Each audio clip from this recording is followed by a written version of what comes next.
자, 안녕하세요, 여러분. 3과입니다. 우리 3과의 제목을 한번 볼게요. 꽌띠안니 아이 몇 살이세요? 나이가 어떻게 되세요? 라는 표현인데요. 자, 2과에서는 우리가 앞서서 자신의 이름과 국적, 출신 도시에 대해서 말하고 표현하는 방법을 배웠는데요. 자, 2과에서는 나이가 얼마나 되는지 이제 대해서 묻는 표현을 조금 배워보려고 해요. 자, 그러면 본문으로 한번 넘어가 보도록 할게요. 자, 본문을 한번 보기 전에 원어민 녹음으로 한번 들어보고 시작하겠습니다.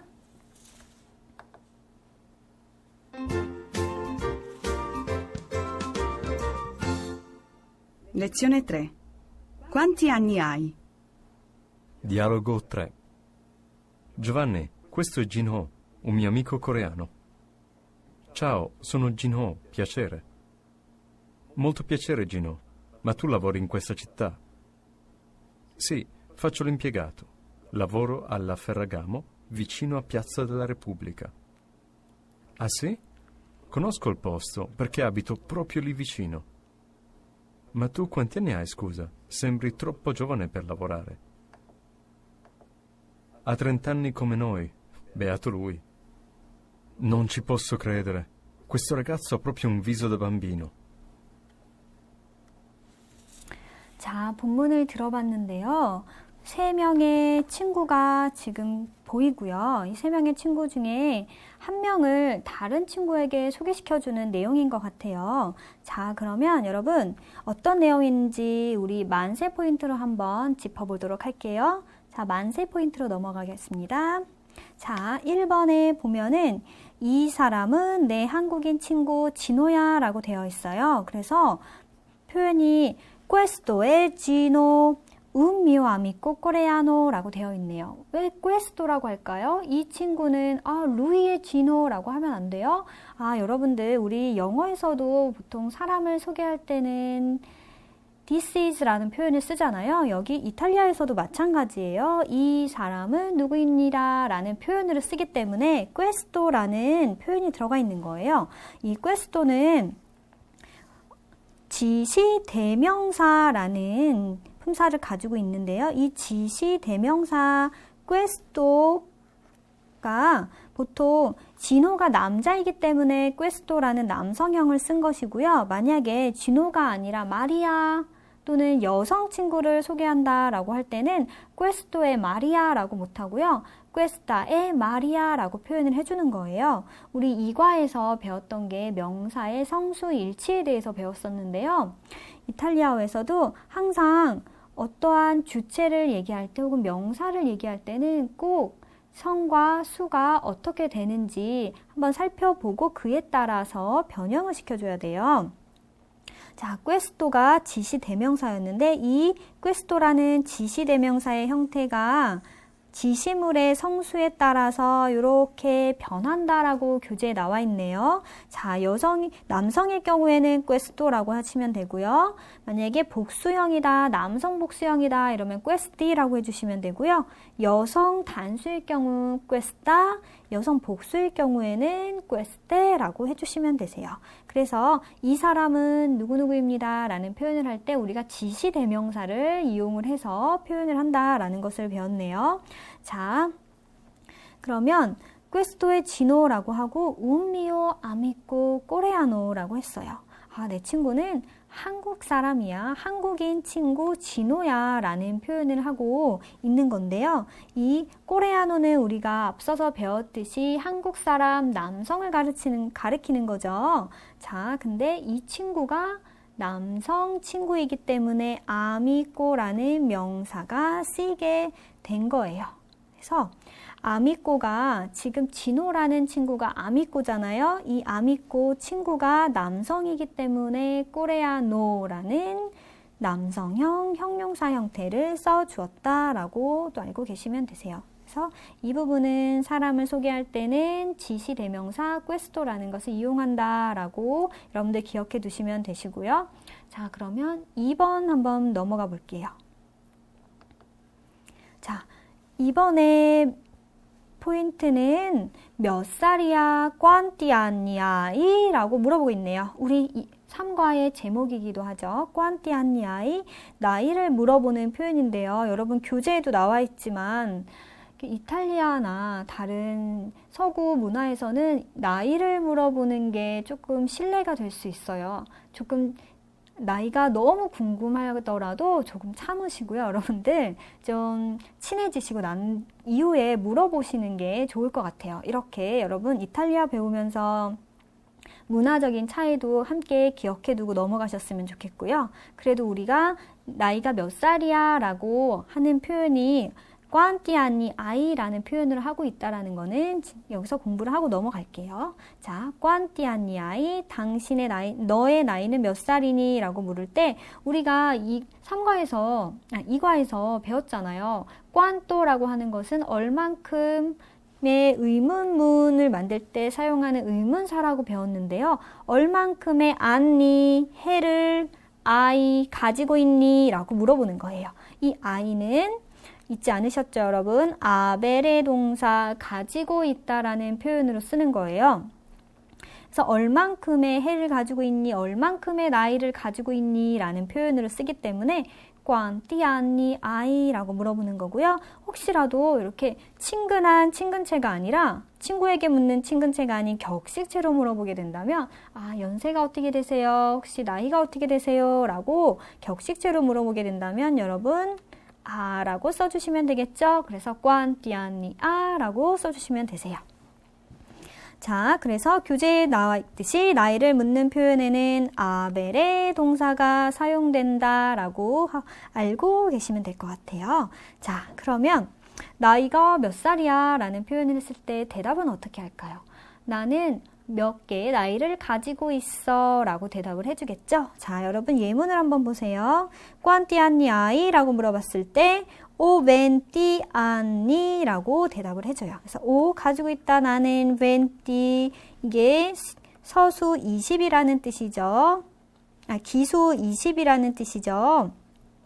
자, 그래서 años 해, 나는 20개의 해를 가지고 있어. 그래서 나는 20살이야. 나는 20세입니다. 라는 표현을 쓸 때 o 20 años 라고 해주시면 되세요. 자, 여러분 이제 나이를 어떻게 묻고 어떻게 대답하는지 알고 계셨겠죠? 자, 그러면 3번으로 한번 넘어가 볼게요. 자, 3번에 보면요. 베아토 루이 그는 복도 많아 라는 표현이에요. 이게 약간 부러움을 표현할 때 쓰이는 문장인데요. 이 베아토 루이가 본문에선 어떤 내용이었냐면요. 진호가 동안인가 봐요. 일을 하기에는 너무 얼굴이 동안이는데 30살 같지 않은데 라는 이렇게 칭찬의 의미로 대화를 하다가 참 부럽다. 너는 참 복도 많다. 라는 식의 표현을 쓴 거예요. 그래서 베아토 루이라고 그는 복도 많아. 참 부럽다. 행운이다. 라는 표현으로 베아토 루이를 쓰고 있어요. 자, 근데 베아토 루이는 우리가 일상 회화에서도 굉장히 많이 활용되는 건데요. 근데 이 베아토 루이도 부러움을 표할 때 쓰는 표현이지만 내가 어떤 대상에게 부러움을 표현하는지에 따라서 또 그 뒤에 어미가 베아토 어미가 달라지게 돼요. 자, 베아토 루이 내가 부러워하는 대상은 루이잖아요. 남성이에요. 그렇기 때문에 남성 명사의 어미 형태인 오로 끝났어요. 그런데 만약에 내가 그녀는 참 복도 많아. 그녀가 부러워. 라는 표현으로 쓰고 싶어요. 루이가 아니라 레이를 쓰고 싶으면 베아또가 아니라 베아따 이렇게 변하는 거예요. 자, 그래서 우리 교재에 보면은 베아또 때, 베아따 레이, 베아띠 로로 이렇게 되어 있어요. 베아또 때는 너 참 복도 많다. 내가 부러워하는 대상이 앞에 있는 뚜 대상인가 봐요. 그래서 베아또 때 너 참 복도 많다. 너 행운이야. 행운하구나. 라는 표현을 쓸 때 베아또 때라고 하시는 거고요. 만약에 방금 전에 한 것처럼 그녀 참 복도 많아. 라고 쓸 때는 베아따 레이 또는 그들이라는 복수 형태로 써주고 싶어요. 그러면 베아띠 로로라고 해주시면 돼요. 이 성수일치라는 게 정말 너무 끝도 없이 나오네요. 그렇기 때문에 정말 중요한 거라서 여러분들 꼭 기억을 하고 넘어가셨으면 좋겠어요. 자, 그러면 여러분들 우리 만세 포인트로 본문을 살펴봤으니까 다음에 문법에 대해서 한번 같이 공부를 해볼게요. 자, 여러분 그러면 우리 문법 부분을 한번 다 같이 살펴보도록 하겠습니다. 자, 문법에 보시면 1번에 소유 형용사라고 나와 있네요. 소유 형용사, 말 그대로 형용사의 성격을 띠고 있는 것 같은데요. 소유, 누구누구의 소유라는 의미가 내포되어 있는 형용사예요. 형용사이기 때문에 여러분 형용사의 주된 역할이 뭔가요? 형용사의 주된 역할은 명사를 수식하는 역할을 하는 거죠. 그래서 명사를 수식하기 때문에 형용사는 수식되는 주체인 명사가 남성인지 여성인지 단수인지 복수인지에 따라서 그 형태가 달라지게 되어 있어요. 그래서 형용사가 이렇게 형태가 달라지는데 당연히 소유 형용사도 형태가 달라지게 되겠죠. 이 소유 형용사 같은 경우는 누구누구의 것이다 라는 표현을 할 때 많이 활용이 되는 경우고요. 자, 여러분 그러면 나의 것도 있을 수 있고 너의 것도 있을 수 있고 그의 것도 있을 수 있잖아요. 그럴 때 인칭에 따라 말하는 주체에 따라 달라지기 때문에 여러분 인칭 소유 형용사도 하나, 둘, 셋, 넷, 다섯, 6개 인칭으로 변화가 된답니다. 자, 보세요. 나의 라는 의미를 쓸 때는 미요 혹은 미야라고 쓸 수가 있어요. 근데 뭐가 다를까요? 남성 단수일 경우에는 미요라고 써주시면 되시고요. 여성 단수일 경우는 미야라고 써주시면 되시는 거예요. 그럼 복수 형태를 볼게요. 남성 복수일 경우에는요. 형태가 미에이로 바뀌어요. 조금 다르게 변하는데 여러분 이거 헷갈리시지 마시고 꼭 외워두셔야 돼요. 미요의 남성 복수 형태는 미에이다라고 꼭 알고 넘어가셔야 되시고요. 미야는 복수 형태가 미에이다라고 보시면 되세요. 자, 남성 뚜오 너의라고 할 때는 복수 형태가 뚜오이, 수오일 경우에는 수오이, 그리고 노스트로, 보스트로, 로로일 경우에는 형태가 이렇게 변하고 있죠. 자, 그래서 내가 나의 것, 그의 것 할 때 그 주체가 누구냐를 한번 결정을 해주시고요. 그리고 그 소유 형용사가 수식하는 명사가 남성 단수인지 복수인지를 파악을 해주셔서 여러분 이 도표에서 골라서 소유 형용사를 결정을 하면 됩니다. 자, 예를 한번 들어볼게요. 예를 한번 보시면 여러분 밑에 문장이 두 가지가 나와 있는데요. 두 번째 문장 먼저 볼게요. Questa è mia borsa 라고 되어 있어요. 자, 소유 형용사 어디 있나요? 아, 미야 여기 있네요. 소유 형용사. 자, 근데 나의 가방이라는 뜻인데요. 보르사가 명사이고 또 여성이고 단수네요. 그렇기 때문에 나의라는 뜻의 여성 단수 미야를 찾아서 쓰시면 되시는 거예요. 그래서 이것은 나의 가방입니다 라는 표현을 할 때는 Questa è mia borsa 라고 해주시면 되세요. 우리 questa도 앞서서 배웠어요. 지시 대명사라고 배웠는데 이 questa 같은 경우도 대명사이기 때문에 명사를 수식해주는 역할을 하기 때문에 이 명사가 여성인지 남성인지 단수인지 복수인지에 따라서 형태가 변해요. 그래서 앞서서 나왔던 questo의 진호에서처럼 questo가 아니라 questa라는 여성 단수 명사를 나타내주는 questa를 쓰게 되어 있어요. 그래서 questa è la mia borsa라고 해주시면 되세요. 자, 그럼 위로 한번 첫 번째 문장을 한번 볼게요. Questa borsa è mia. 여기서는 조금 반대로 나왔네요. Questa borsa, 이 가방은 나의 것이야 라고 되어 있어요.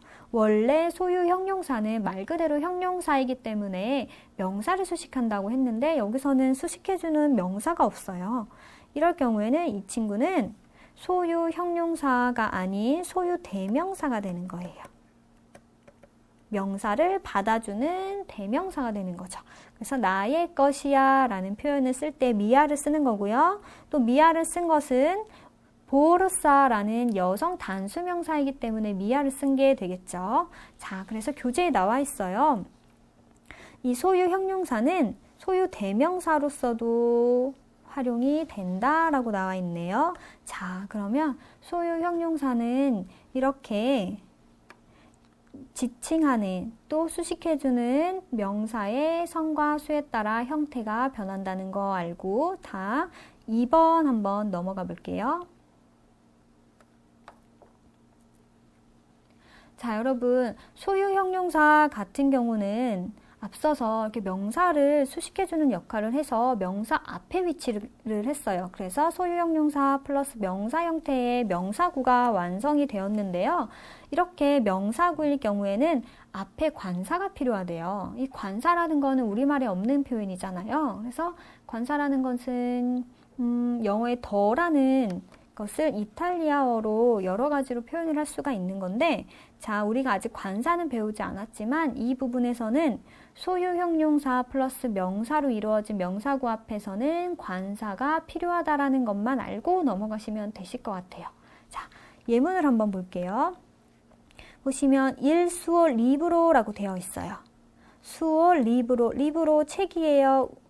누구의 책이라고 해서 리브로를 수식해주고 있죠. 근데 그의 책이네요. 그럴 때 그의라는 인칭, 3인칭을 뜻하는 수어나 수아 이렇게 쓰이겠죠. 그런데 보면 책이라는 게 남성 단수 형태예요. 그렇기 때문에 수아가 아닌 수어를 써주게 되는 거예요. 그런데 방금 전에 말씀드렸다시피 소유 형용사 플러스 명사로 이루어진 명사구 앞에는 관사가 필요하다라고 했어요. 그래서 관사, 남성 단수를 지칭하는 관사 1을 쓰게 돼 있는 거예요. 그래서 여러분들 아직까지 관사는 잘 개념이 잡히진 않았지만 이렇게 명사구, 소유 형용사와 명사가 결합된 명사구 앞에서는 관사가 필요하다라는 것을 알아두시면 되세요. 근데 모든 소유 형용사 플러스 명사로 이루어진 명사구가 관사를 요구하는 것은 아니에요. 그 예외의 경우도 있거든요. 자, 교재를 한번 보시면 가족 구성원의 명칭을 나타내는 단수 명사 앞에서는 영어와 마찬가지로 소유 형용사 앞에 정관사가 생략이 된다라고 되어 있어요. 이게 무슨 의미냐면 가족 구성원, 나의 어머니, 아버지, 남동생, 여동생 이런 표현들이 있죠. 이런 표현을 소유 형용사로 쓸 때 그 앞에 정관사를 필요로 하지 않는다는 것, 정관사가 생략된다는 말이에요. 자, 예를 들어 한번 들어볼게요. mia madre라고 되어 있네요. 나의 어머니라는 표현이에요. 어머니, 나의 어머니 단수 여성이네요. 그러면 mia가 들어가겠네요. 근데 선생님 앞에 관사 빠졌어요. 원래 소유 형용사 앞에 관사 쓴다면서요. 그래서 라를 넣어줄게요 라고 했는데 이렇게 쓰면 틀린 거예요. 여러분, 라 미아 마드레가 아니라 이렇게 가족 구성원인데 단수일 경우에 소유 형용사가 붙는다 하면 그 소유 형용사 앞에는 관사를 생략하게 되어 있어요. 그래서 미아 마드레가 맞는 거고요. 나의 아버지 할 때도 마찬가지예요. il mio padre 아니에요. 그냥 mio padre 하시면 돼요. 그래서 가족 구성원을 나타낼 때 단수일 경우에는 이렇게 정관사를 빼주고 바로 소유 형용사가 나오면 돼요. 그런데 가족 구성원인데 우리가 마드레, 빠드레라고 안 하는 경우도 있어요. 어떤 경우 있나요? 빠빠라고 하거나 혹은 맘마라고 하는 경우도 있어요. 이거는 애칭으로 부르는 표현인데요. 이런 경우에는 관사가 생략되지 않아요. 그래서 나의 아버지라고 할 때 il mio 빠빠가 되는 거고, 나의 어머니 할 때 라 mia mamma가 되는 거예요. 그러니까 다 같은 가족 구성원 단수라고 해서 관사가 생략되는 게 아니라 이렇게 애칭으로 부를 경우에는 관사가 생략되지 않는다라고 알아두시면 되세요. 자, 그러면 다음으로 한번 넘어가 볼게요.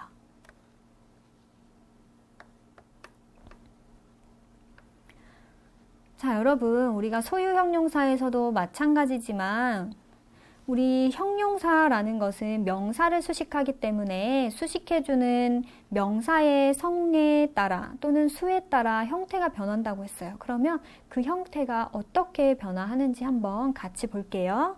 자, 형용사가 만약에 삐꼴로라는 형용사가 있어요. 삐꼴로 작은이라는 뜻이죠.